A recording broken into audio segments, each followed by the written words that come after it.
Hello and welcome on 360 Sport on Trust TV. I am Adeni Aji Shafe. Time to take you around the world of sports as we quickly look at stories trending right now. Well, we start from home scene where under 20 we saw what they did against Senegal as they lost that game. Right now, their coach Ladan Boso saying we've learned from our defeat to Senegal.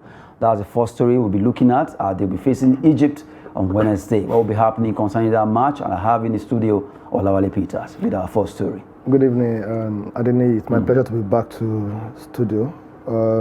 Good one. And I think it's good to start a competition the way the Flying Eagles started the competition, so that it will not get to their head that as if they are all in all, as if no team in Africa. They are unbeatable. Yes, as if they're unbeatable. That if there's no, when you are coming to a competition and you happens to be the most successful team in that competition, like I said last week on the show, that all eyes will be on Nigerians. Will be the team that every team wants to beat to test their readiness for the competition, and that's what Senegal. That's what they did. And if you look at the match, not that we didn't play, we played very well. That's the truth. And what I look at when I'm watching football is even if you lose, did you play to win, or you even play to lose? So we didn't play to lose, we played to win. But unfortunately, just one mistake from our defenders, because what they ought to have done during that match, what led to the goal, is to provide the cover for the keeper. The first shot, the keeper parried the ball. So, and we have about 3 or 4 defenders that should have come to clear the ball or block the Senegalese from coming to tap the ball in. So if you are once a keeper, you understand when a keeper have dived to save a ball, for you to stand up again to parry the second one, it's extra effort. Extra effort. It's more like impossible, because already you've already gone down. Yes, you've already gone down, and for you to, and the pace and the space in which the ball will come in and which the striker will come to hit the ball also, it's just a twinkle of an eye. Within 2-3 seconds, the ball is already inside the net. So that's why the defenders have to be at alert. Their concentration, their communication, their coordination has to be 100% on spot. No room for mistakes. It's like you are driving. If you are driving and you just close your eyes, even for 2-3 seconds, what will happen? Accident. And that is what actually happened. So I'm very happy with our coach. He said we've learned our lesson. I'm very sure defensively we've learned our lesson. Attacking wise, we have to be more clinical when it's come to, and that hasn't been our problem, because before the competition we've been scoring goals. All the friendly matches they played, goal has never been the problem. Even the team that it took, the selection it took for the competition also, they are more attacking minded. So I'm not putting any blame on them. They've done what they need to do, because everything cannot be rosy for you all the time. That's the truth. But however, we have a lot to do, because on Wednesday is not like next week, it's tomorrow. In 24 hours we are playing against the host nation. So we're playing against the supporters, the referee, the linesman, the VAR, the FA, and we'll be playing against everybody. So they should go all out there and do what we know Nigerian to do best. You know what we know how to do best? When we are down, when people have already given up hope on us that no, we cannot achieve it. We have that spirit of telling you that no, this is Nigeria. We don't give up, and we are going to make sure that we triumph. And I see them triumph tomorrow. They're going to win the match. It's going to be very tough. It will be difficult because Egypt are the host.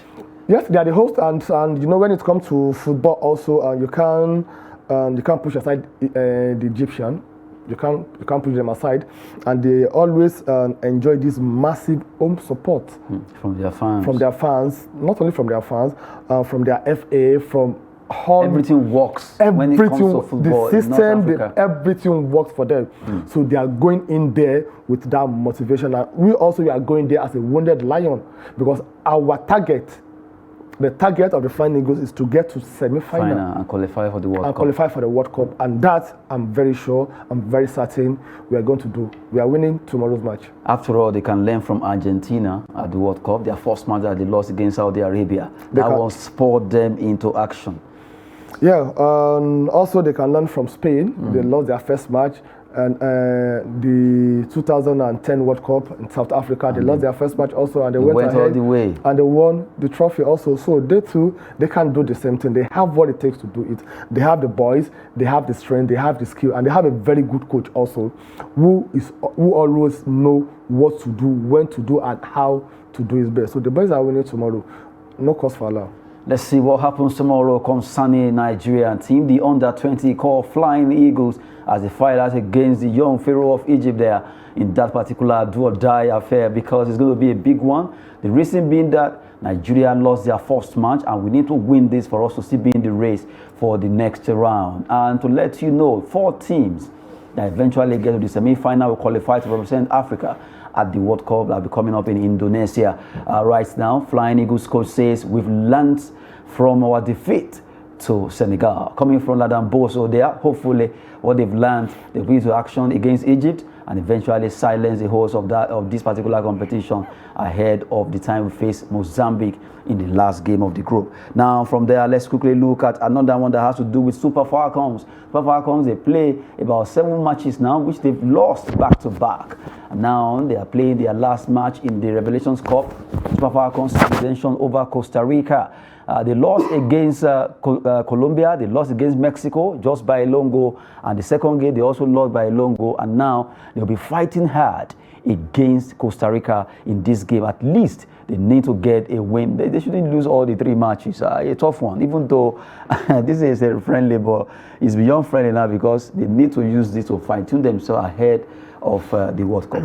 Okay, I love the adjective, the redemption.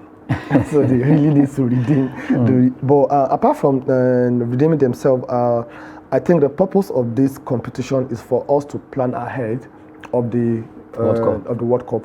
That's the truth. For us to have a team. Even if we lose all the 3 matches, I'm not going to take it as anything. But let's learn something from there. What we need to learn, let's learn how to play our opponents. That's the first thing. Number 2, let's have a team in place. Number 3, let's know that there are some people that are not needed again in that team. I will start looking for their replacement. Or we'll go to the World Cup and we'll still perform woefully. That is not acceptable. So we have the opportunity of playing these friendly matches to be able to fine-tune ourselves, our system, our process, our style of play before the World Cup. That is the purpose of this. In fact, I'll be much happier if we didn't win any of the, even if we didn't win our last match, it won't be a problem to me. That's the truth. But what would be a problem and embarrassing situation is if you get to the World Cup and we did not see any improvement from the Super Falcons that played before the World Cup. I mean, before the World Cup. I'm talking about the WAFCON, the Super Falcons that played these friendlies, and we are seeing the same Super Falcons playing the same pattern, the same style, the same players at the World Cup. Then that means the coach should just resign from there and go. That is my own take on it. The purpose of this is let's get it right. So either we'll win or we'll lose. I don't think it's an issue as far as I'm concerned. But now, I pick a point from what you were saying concerning the squad, that some players need to be replaced. Already they are aged. We need to get young players from the Falconets and Flamingos, because we saw what they did at the World Cup. At least 2 or 3 players can be picked from the Falconets, 2 or 3 players can be picked from the Flamingo. If the Flamingos, you are saying they are not too young to get into Super Falcons, if they are good enough to make it, and then let's we saw how South Africa, Bayana won the WAFCON, how they were able to, because of the young players they have. They could run. They were very young. They have pace and strength. And our players, yes, we are only using experience.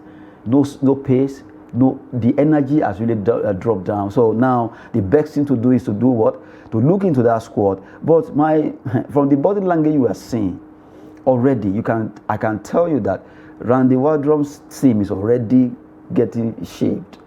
No much surprise to this particular squad that will be going to the World Cup. Maybe by the time they will release the final squad, because this set of players that are playing this redemption camp will go to Turkey to play in another friendly, then before they go to the World Cup in July. So automatically, I can tell you that maybe 1 or 2 will change there, except for injury. Okay, and the reason why I said I would not be surprised if we didn't win the last match is to give him the opportunity to change his mindset about the squad that he's going with. He has another opportunity with the friendly match we are playing before the World Cup to do the right thing. Now, the issue of they are too young to play shouldn't be the problem. What we should be looking at is, are they good enough to be there? Simple. So that should be the slogan. Are they good enough to be there? If they are good enough to be there, you shouldn't be saying someone is too young to be there. No. Lionel Messi, Cristiano Ronaldo, when did they start playing football? At what age? And look at them up to today. They are still performing. But that's the problem we have. If you see a Nigerian footballer saying that he or she is 35 or 36 years old, Adeni, just add +8. No, let's not. It happens almost everywhere in Africa. We are not talking about Africa, we are talking about Nigeria here. So let's talk about the one that we are inside Africa. That speaks to Nigeria. So that's the truth. So what we should be looking out for now, from the Falconet and from the Flamingos, we should have at least 60 to 70% of them being in our Super Eagles. That is why the likes of Oshola, they started, Ajibade, that's how they started. So you shouldn't, we have one particular issue in this country. If you find someone that is very good, they will use you wear and tear until you are no longer adding any value to yourself, even to the country again. We have a lot of people that can do this.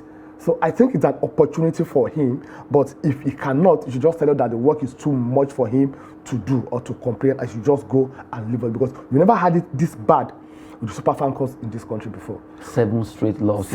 No, it has never happened to us before. If anybody wants to play Super Falcons in those days, they will be mindful of the number of goals they will concede. They will even concede losing before the match. But now, no respect again. And that is one thing. If you are playing football and your opposite side, they are not respecting you, they come into the game with that confidence that it's old glory, Jari. What they used to is they used to be the Super Falcons, but they're not the Super Falcons again. So once they don't have that respect for you, take it or leave it, you've lost it. And that's what happened to us at the last WAFCON competition. Look at the Zambian team also. Look at the South African team also. Morocco. Look at all of them. They are very 18, 20, 22, 18, 20, 22. So that's why they can run the pitch for 30, 45, 60 minutes without getting tired. So I think they really need to look into that.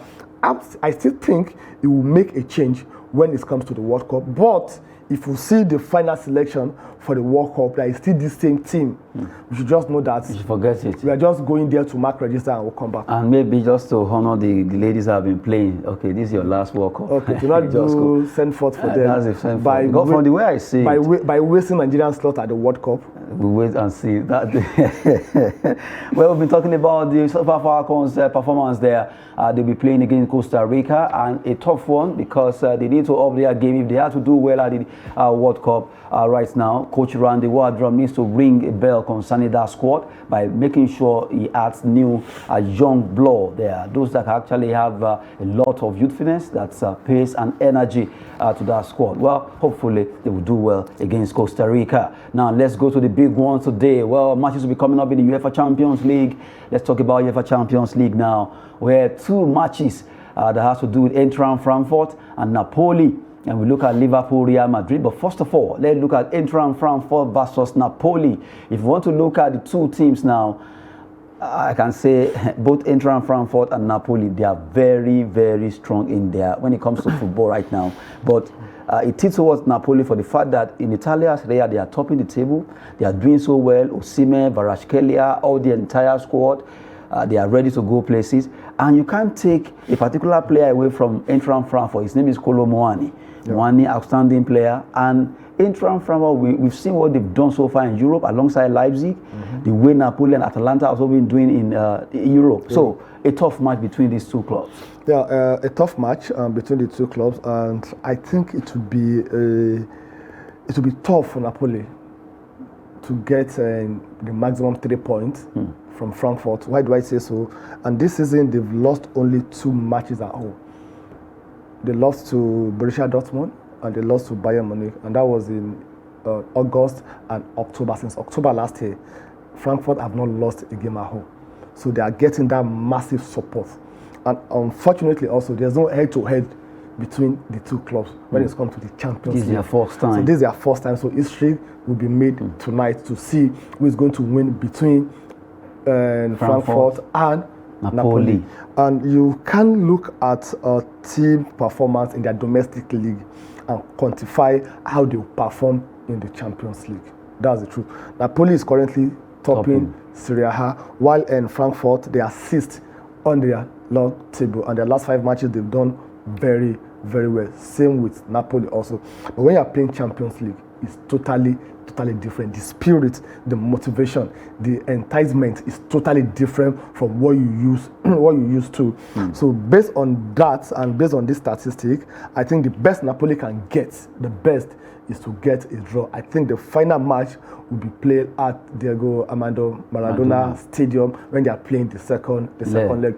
The first leg tonight will be more like an open game for both of them, but I say Frankfurt really winning the match based on their good home record and their good performance at the Champions League. And it's something that they've been consistent. Just like you rightly mentioned, Leipzig also, they've been there. They are playing also tomorrow. So that shows that they have something to offer. They are not here by chance, honestly, and they are not playing a team that has been consistent when it comes to winning Champions League.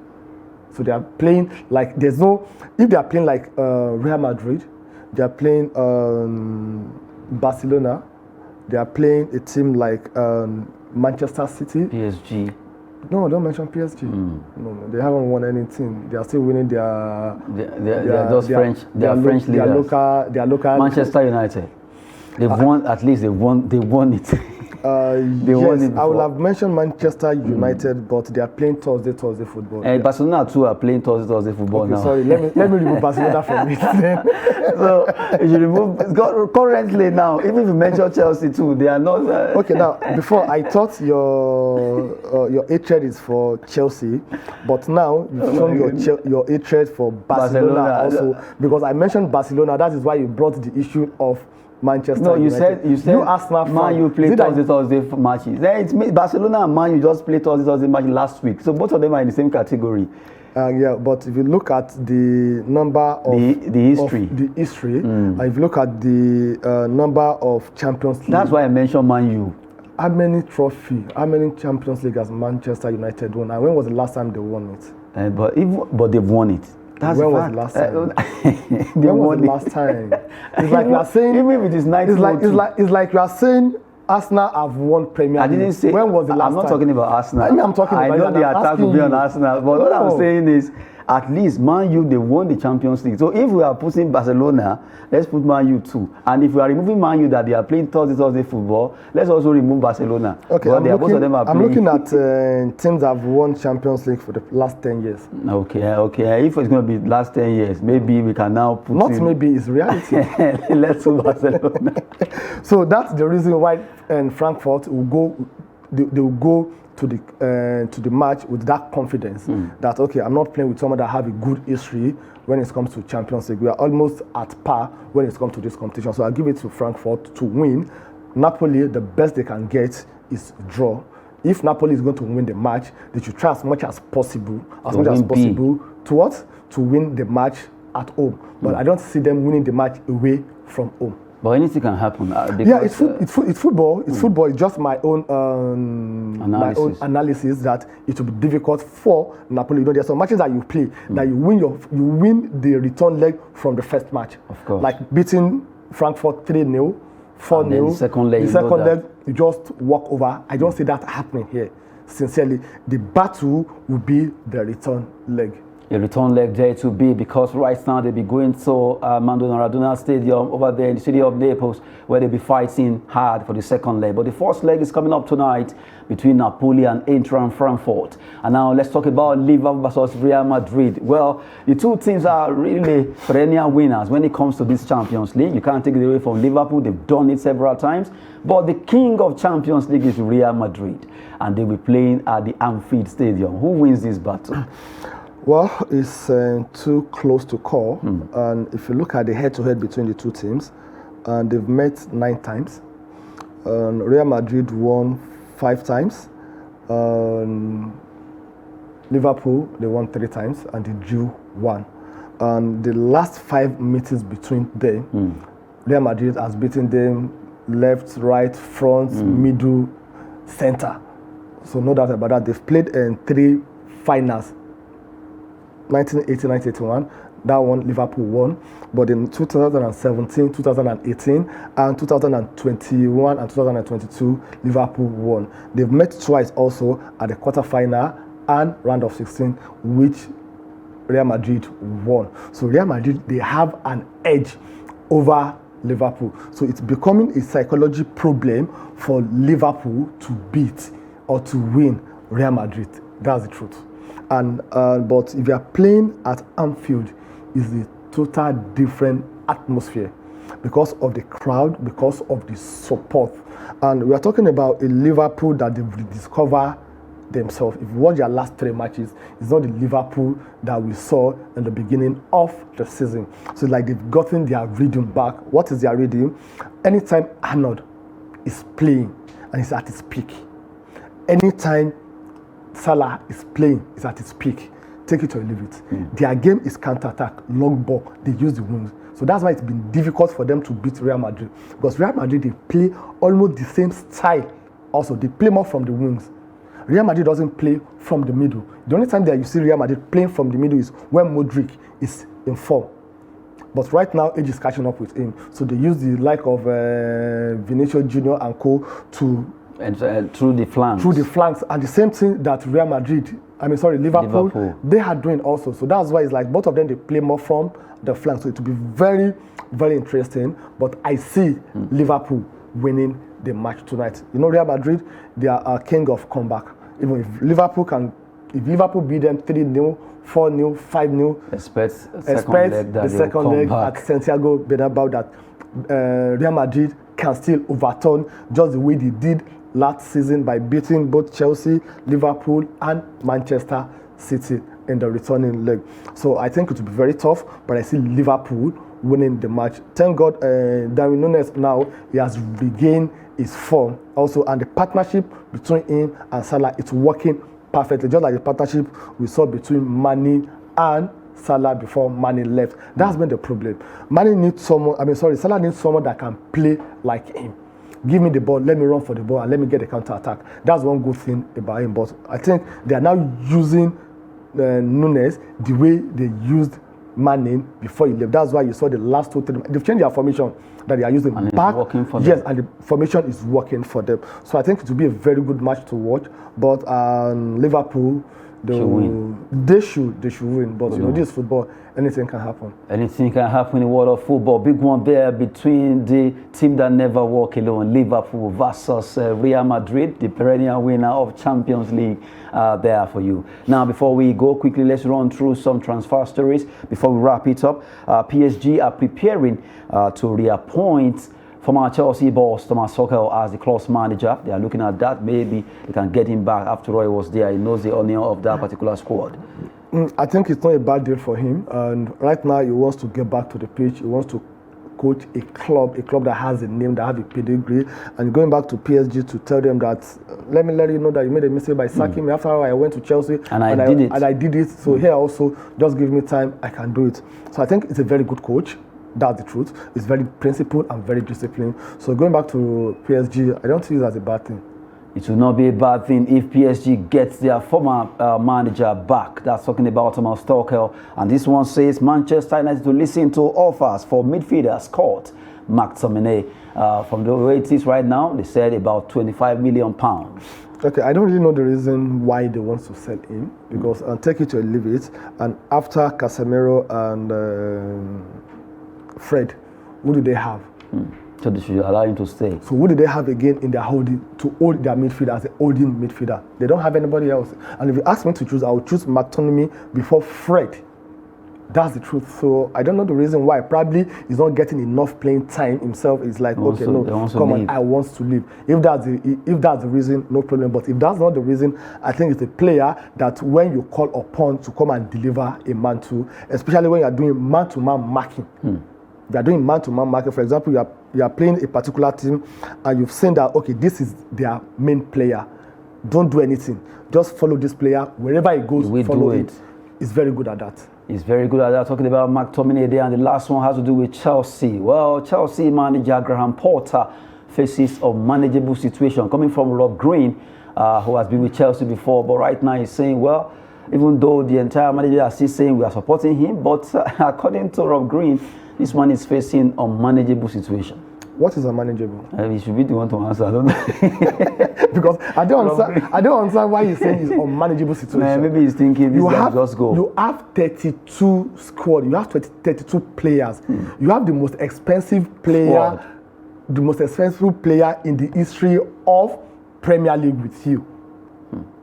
You have one of the youngest and the brightest, the fastest players with you, and you cannot perform. It's unimaginable. You should do the right thing. Should resign and go. There's nothing I'm sure he wouldn't want to resign because of the fact that he won't get the the money. So he's waiting to be sacked. Yeah, so they can get that. If what he's waiting for is to be sacked, it's not all imaginable. You should just pray that let me continue losing and take it or leave it. In the next 2-3 matches, which I don't, Chelsea is going to be out of Champions League very soon because I don't see them winning their return leg. That's the truth. And they fight to play in Europe next season. They should forget it with their current performance and their current standing right now. So now all these young players that they're looking up to playing in the Champions League and winning the Champions League, next season there won't be Champions League for them. Are you not killing their career? So the best thing the management needs to do is to just count their losses. If you can pay over £500 million to buy players, how much is £10 million or £8 million that you cannot pay a coach to go for you to get a new coach? Let's see what will be happening concerning Chelsea. Graham Potter there, if he will be able to get the unmanageable situation out of his hand. Well, that will be it on 360 Sport on Trust TV. Lowale Peters has been doing talking. Thank you very much. Thank you so much, Adeni, for having me. I am Adeni Aji Shafe. Thanks for watching.